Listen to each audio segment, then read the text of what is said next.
खांद्यावर बॅग, डोळ्यात अश्रू, वेदना, हतबलता आणि पाठीशी बायकोचा मृतदेह. नागपुरातील रस्त्यावर काही दिवसांपूर्वी हा मन सुन्न करणारा प्रकार पाहायला मिळाला. अवघ्या काहीच सेकंदांमध्ये ही क्लिप सोशल मीडियावर तुफान व्हायरल झाली.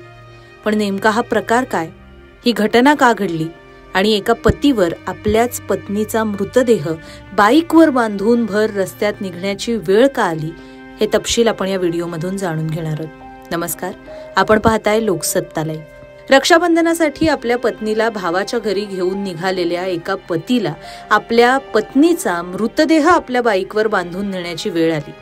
घरापासून गाव अवघ्या काही किलोमीटर अंतरावर असल्याने दोघंही दुचाकीने निघाले होते. पण काळाने कदाचित वेगळंच काहीतरी ठरवलं होतं.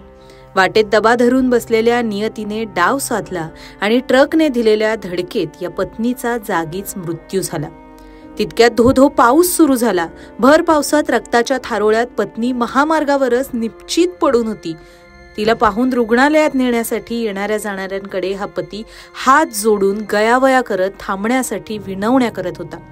पण एकाच्याही काळजाला पाझर फुटला नाही आणि अखेर त्याने हतबल होऊन पत्नीचा मृतदेह आपल्या दुचाकीला बांधला आणि सुसाट वेगाने अश्रू पुसत कोराडीच्या दिशेने निघाला.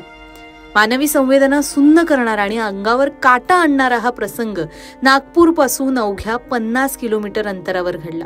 महामार्गाजवळच्या सावनेर जवळ रविवारी दुपारी 2:30 ते 3 दरम्यान ही घटना घडली. अमित यादव असे लोकांनी मदत न केल्याने पत्नीचा मृतदेह दुचाकीला बांधून नेणाऱ्या तरुणाचं नाव आहे. अमितची पत्नी ग्यारसी यादव ही मूळची मध्य प्रदेशातली. सिवनी जिल्ह्यातील करणपूर येथील रहिवासी असलेली ग्यारसी आणि अमित यांचा 10 वर्षांपूर्वी विवाह झाला. तेव्हापासून हे दाम्पत्य सावनेर जवळच्या लोणारा या परिसरामध्ये राहतात. रक्षाबंधनाचा सण असल्याने पत्नी ग्यारसी हिने भावाला राखी बांधायची असा आग्रह धरला आणि या आग्रहापायी पती अमित आपल्या गाडीवरून पत्नीला मागे बसवून तिच्या माहेरी घेऊन जात होता. देवलापार मार्गे करणपूरला मधल्या मार्गाने जात येत असल्याने दोघे त्या रस्त्याने निघाले खरे, पण देवलापार पोलीस ठाण्याच्या हद्दीत काळ दबा धरून बसलाय याची पुसटशीही कल्पना या जोडप्याला नव्हती.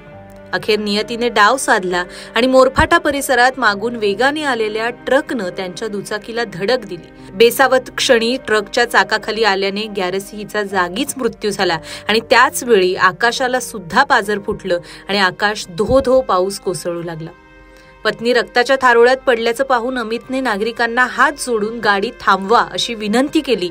किमान आपल्या मृत पत्नीला हॉस्पिटलमध्ये तरी नेता येऊ दे यासाठी अमित प्रयत्न करत होता. मात्र रस्त्यावरून धावत असलेल्या शेकडो वाहनांनी गाडी थांबवलीच नाही. पाऊस सुरू असताना एक व्यक्ती रक्ताच्या थारोळ्यात पडल्याचं दिसूनही एकही जण तिथून थांबायला तयार नव्हता. अखेर हतबल अमित यादवने अश्रू पुसत पत्नी ग्यारसीचा मृतदेह दुपट्ट्याने दुचाकीला बांधला आणि त्याच अवस्थेत तो सुसाट कोराडीच्या दिशेने निघाला.